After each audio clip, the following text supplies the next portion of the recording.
Hey everyone, it's Lily Hines from Eternal MMA, and I'm here with Alfred Stodart. Alfred, thank you for being with us. Now, you fought in Sydney on Eternal 84, and it looked like you were going to have a first round finish. Were you surprised that your opponent lasted all 3 rounds? Yeah, it was confusing. It was confusing as hell because I tell people all the time, if someone was doing to me what I was doing to him, I'd genuinely tell the referee, you can call it. This is not my night. Because I could tell you're not going to catch me. I can see every shot you're throwing. And there was a point where I did knock him down the second time, and I hit him in the face with a bunch of knees. I felt I broke his nose. And then he kind of like stood up, still facing away from me, and I was like, are we done? And he like turns, and you see him get resolute, like, no, I'm going to just take my licking. He's a really, really, really tough kid. And I knew not to waste my gas tank, because I've seen guys land on him and really try finishing him, and then they make one mistake while they're slightly tired, and he submits them and finishes them, or he knocks him out. So I knew if I'm going to put it on, I'm going to put it on him till about 70%, and if he isn't down by then, I'm going to back up and violently do it to him over and over again until he decides uncle, until the referee decides uncle. It was a very, very hard-fought fight and a very well-deserved win.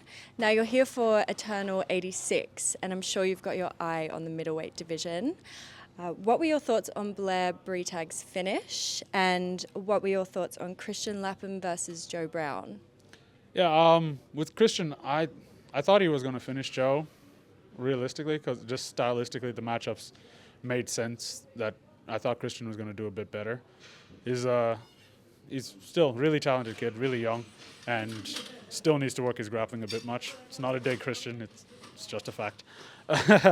As for Blair, bit of confusing matchup because, like, Nick just came forward like a lot, like really, really, really aggressively, which I haven't seen that be characteristic of him. He usually is pretty well paced with the way he comes forward, and this was overly aggressive to the point of almost a little bit nervous. Again, not a dig. It's just what it seemed like, and Blair did what he had to do, straight shots right down the middle, and yeah, it's good times. It's good times in the middleweight division. I love the fact that it's actually being active.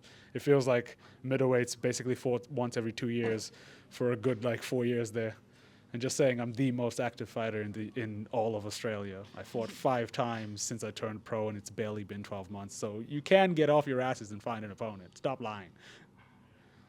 And out of the 3, who would you like to fight next? Well, the most hype would be Blair. That'd be fun. And I don't know, he's kind of salty at me for something or another. I sent him a message before I fought Damien, like, hey, I know we're looking to get matched up, but I've got a fight with Damien set up for Sydney. We can do the next one in Gold Coast or whatever. And then I don't know why his reading decided, again, not a dig, it's just what you read. He's like, he just ignored the first bit and just went, we had a fight and you picked someone else. I'm like, that's not what happened. And also, why lie when I have a picture of the message and you have a picture of the message? This is a weird thing to get upset about. But I get he's like, wants to hype up a fight and make something more than it is. I have no beef with him. It's a fist fight at the end of the day. I'm going to have 40 of them before I finish this career. I'm really not going to get hungover over Blair Breitag. Well, it would be a very interesting matchup, and I would look forward to seeing that. That's all we have today. Alfred, thank you so much for being with us today. Yeah, thank you.